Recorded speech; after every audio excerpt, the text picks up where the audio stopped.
Hello, everyone. The kind of nonsense politics that happens in Nigeria is really one that should concern every one of us. And I must say to you, this morning, just sitting down with my husband before he went to the office. Sometimes, we just sit down, we just chat, gisting. And of course, Nigerian gist never goes away from when Nigerians are gisting to still find a way of coming, down to Nigerian politics and Nigerian governance and what is happening. And I remember the last thing my husband said, just when he was like, he said, let me go to office, Jade. If somebody keep discussing Nigerian matter and hypertension, person will just go the get. I will just laughed over it. I hugged him and I was like prayed for him, and he left for work. And seeing this particular message just reminds me of what we discussed. This is the headline from our channels. It says Rivers lawmakers who defected to APC have lost their seats. FALANA insists. For me, if we had our courts, they should make this thing the way it is. If you are in a party and you are whatever and you defect from that party because you were not voted for as an individual, it was the party that they voted for, then you should lose that seat. If you don't want to leave that seat, remain with the party. We must have a sense of integrity and character attached to the politics and amongst our politicians. It's not that people will just wake up. One of the things that when my husband were discussing, he was saying something like that. Look, the fact that the people who are in politics, most of them are jobless. Most of them have no character, no shame, no integrity, nothing. They are just being controlled. They are there for whatever is for them. It's a source of livelihood for the food they will get and whatever. My husband was even saying that we should have a situation whereby before you can even do politics, you should have a source of living. You should have a means of, you should have achieved, done something. Not that you just come, you have nothing, then you are waiting for either appointment, either this, either that, either those. This whole River State thing, where they all decided to defect just because it is, of course, it's wicked about their form now. Wiki has been shouting about it, that everyone that contested, even the governor, he bought their form, he did all the campaign, he sponsored all the campaigns or whatever. Nobody has yet asked Wiki, whose monies did you use? The River State people have not asked, whose money did you use from 2015 that he started as local? What did he have? To what he asked that, so it's all of that is from politics that it was amassed, or what is it that Wiki has a job that is doing differently? At what time has he had to do? Because it's only farming that Wike can do. Since 2015 that he entered politics, he has held offices.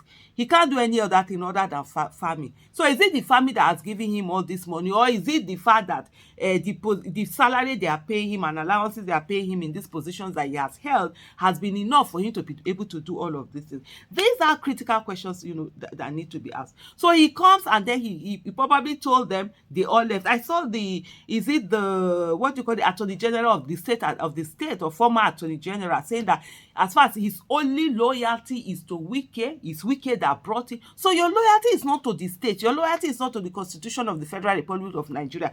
When you were swearing an oath, did they put Wike's name in that oath you were swearing? And I didn't even bother to work, because even some of our media people, they don't know how to ask questions. Because I will ask you, you come here to say that your loyalty is to Wike alone. Did you, when you were swearing that oath, what did you say that your loyalty was going to be? What did you say you were going to uphold? Was it Wike's standard, or Wike's wishes, or Wike's whatever? And then a lawyer is coming, there was an Attorney General of a state is coming down to come and spew that kind of a thing. And I would have expected that the media would have taken him on. The person that was, he was doing that interview would have taken him on. But if wishes were horses, they say beggars, might ride. And of course, the reason why that one left that city was taken to, they did sack him, but they redeployed him to special duties or something like that, and then he resigned. But let me come back to this main story, why I'm doing this right now, is this whole FALANA, It says about 25 lawmakers loyal to the immediate past governor of Rivers State and the current minister of FCT, Nyesom Wike, had defected to the APC in the wake of the political impasse involving him and Governor Semi Nalayi Fubara. Femi Falana's son insists Rivers State House of Assembly members who decamped to the All Progressive Congress from the People's Democratic Party have lost their position in the lawmaking body. This is what it should be. Because we weren't voting individuals, we voted parties. It was PDP they voted for, not the person's name. That's why you don't have person's name or whatever on the thing. It's only the party. While FALANA had late last year said the lawmakers should list their seats for moving to the APC, the human rights lawyer has doubled down on his position. The 25 lawmakers who defected have lost their seat, he said. They've lost their right to remain members of the assembly, he said on Channels Television Sunday Policy. In the case of Adetunde and the Labour Party, the Supreme Court made it clear that you cannot decamp and then remain a member of Legislative House in Nigeria unless you can show that there is a division in your party. Today, the PDP is one.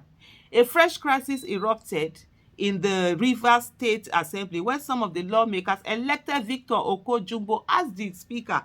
Even this clause where they say if you can show that there's division, they should remove it. Why will they say there's division in the party?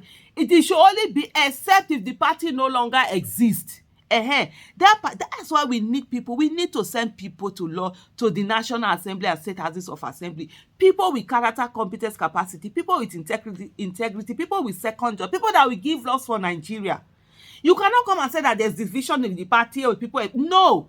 Except the party no longer exists. That's what the law should say, should be have on ground. Except the party no longer exists, you should not in any way be leaving a particular party. And if you are ready to leave the party, no problem. You also leave the seat that you want under, that party. Oko-Jumbo, who represents the Bonny constituency, was elected by the lawmaker said to be loyal to Governor Fubara, although the number of persons who picked him as the speaker is unclear. Some have said that it's only 2 people, that the only 3 of them that remain, the other ones are Muso. It's only 3 of them, 2 people that voted for him. I don't know.